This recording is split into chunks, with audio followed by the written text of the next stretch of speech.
How many factors did you all come up with? 3? Did anybody come up with 6? Did anyone have these written upside down and think about them as different factors? Because remember, we can look at any two things, and I could have written any of these factors upside down also, because we can turn them over at will to get the unit we want on top. And none of you did that because you've already gotten familiar with turning them upside down, so you didn't think of them as different factors, right? So we can get 3 factors. So getting the factors is the first step in using this for stoichiometry and stoichiometric calculations, as we call them. So we can use the mole-to-mole ratio from the balanced equation to get information about this reaction. So here is a typical very first level problem where we're thinking in terms of moles because we're balancing with coefficients that represent moles. How many moles of oxygen can react with 2.5 moles of carbon? Well, I have an equation, carbon and oxygen yields carbon monoxide. So the first thing that I need to do is to balance this equation. Well, I have 2 oxygens on the left and 1 on the right, so I'll put a 2 here. Now I have 2 carbons on the right and only 1 on the left, so I fix that with a 2. Now I look at my balanced equation and I read the problem. How many moles of oxygen? So I'm interested in oxygen can react with 2.5 moles of carbon, and I'm interested in carbon. So those are the 2 things that I need to compare with my ratio.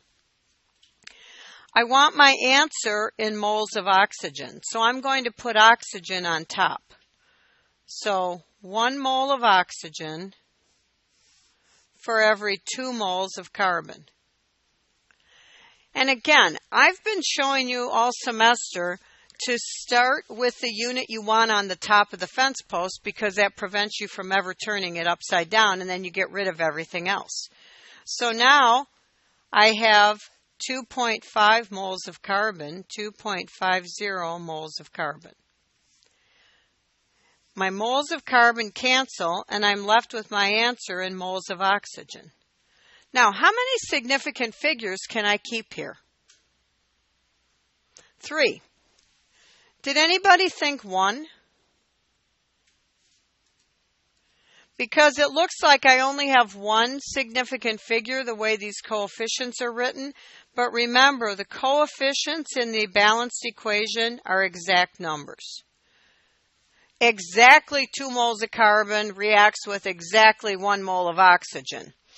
There's not maybe 3 moles of carbon one time and a half a mole of carbon another time. It's always an exact number. Okay, let's look at this next one. How many moles of carbon monoxide are needed? What the heck is this? I don't know what this is. To use 2.5 moles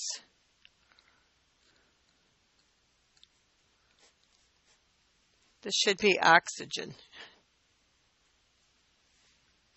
not iron 3 oxide. Using that same equation, how many moles of carbon monoxide are needed to use 2.5 moles of oxygen? How would you set this one up?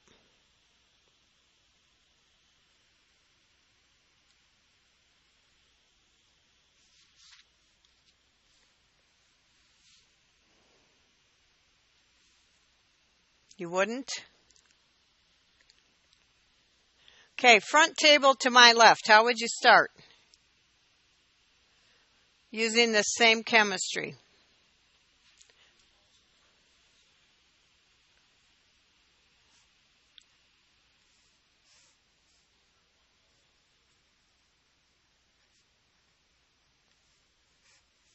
And then we multiply by our 2.5 moles of O2.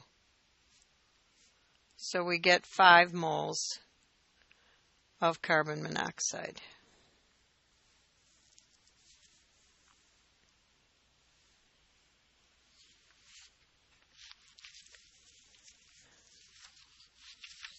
Okay, so here's one for you to try, and I will give you the chemistry. This is not carbon dioxide. This is aluminum oxide. I don't know what happened with my typing skills here. And here is the chemistry. I don't know if some of you might have ever heard of this. This chemistry is called the thermite reaction. And when you look at this, what's the chemical name for this first compound, Fe2O3? What's the chemical name? Iron 3 oxide. And what is its common name that you know this compound from your everyday life? Rust. Okay? So, if you take iron 3 oxide, which is rust, and allow it to react with aluminum, you get aluminum oxide and iron. This is some chemistry that's used to get to produce iron metal from ores that contain iron 3 oxide. It's also some chemistry that generates tremendous amounts of heat. And I saw a guy do a demonstration with this once, and I've been looking for some materials. He had a ball bearing that was bigger than my fist. It was from some big kind of equipment. I don't know, some big trucks or something. And it was this nasty, rusty old ball bearing. He actually had two of them. And he took one of them and wrapped it in aluminum foil, took the other one and had it just all nasty and rusty, and then stood in a darkened room with these two large steel balls and stood there banging them together. And as he was banging them together in this dark room, you could just see sparks flying out. It was awesome. And I had never seen anything like that. So I don't know. You work with big equipment. Have you ever seen anything where you've had rusty stuff and it comes in contact with other metals and you start throwing lots of heat and energy? Yeah, this is really cool. And I've been looking. Is it what?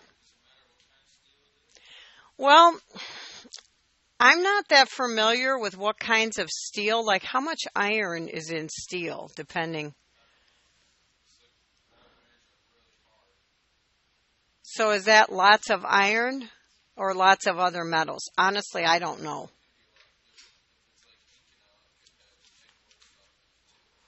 I don't know. Do you have some rusty steel ball bearings? We could try it.